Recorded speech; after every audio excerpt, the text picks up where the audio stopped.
Welcome to the perspective. There is nothing more welcoming than going to your local Walmart for basic necessities like toothpaste, toothbrushes, or deodorant, only to find those items behind a pane of plexiglass that requires an employee with a key to assist you with. Of course, every employee in that area, if you were lucky enough to find one, does not work in that area of the store, or he or she works there but does not remember where the key is or who was the last person they gave it to. Not a great customer experience. Not unique to Walmart. I went to a Target in a pretty nice area of New York and Band-Aids were behind the plexiglass barrier.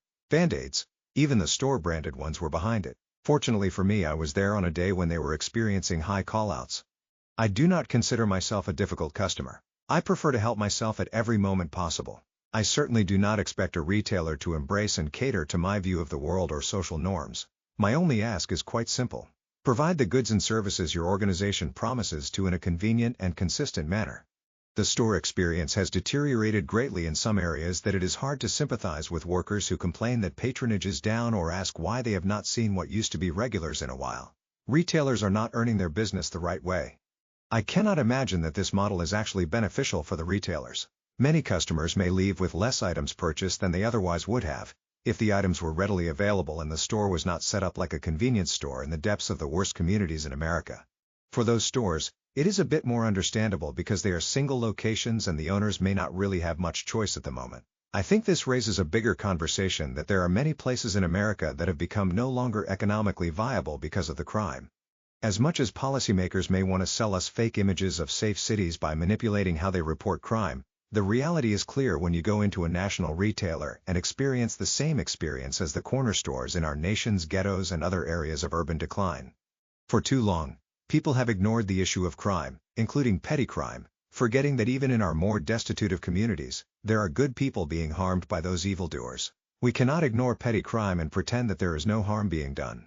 Do we really want to see every retail store featuring metal bars, plexiglass, searches? Is that a progressive view of American retail? There is an alternative in Amazon, but petty criminals have found a way of stealing there too.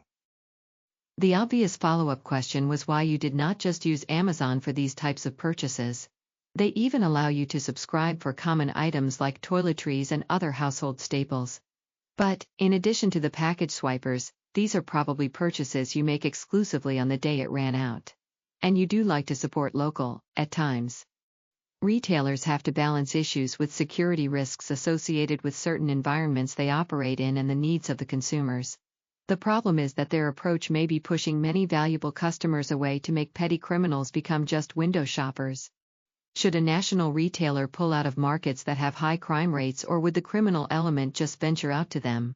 That is a difficult decision, as you do want to provide access, but the people you are trying to help are creating problems that place a barrier between you and them. We cannot pretend that criminals exist or sympathize with bad behaviors. High crime areas are bad for our society and our economy. Harms too many good people and opportunities that communities need. We cannot ignore facts and reality. If communities want people to view them as viable for commercial activity, then they need to make these spaces safe and crime-free as much as possible. You will push out people who create economic growth in favor of people who seek the benefits of the growth others create in one form or another. I think some people have become too sympathetic to those in our society who simply exist to do wrong. We over-scrutinize those doing good, trying to find any slight flaw, and overlook the dangerous traits of those who purposefully and repeatedly commit various crimes.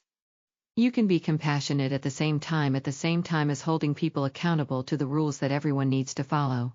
If you truly believe that all people are created equal and are equal, then you should hold them to the same exact standards. Otherwise, you view them as flawed, lesser, and defective. A big thank you to all of you in the audience. Your viewership is appreciated and valued.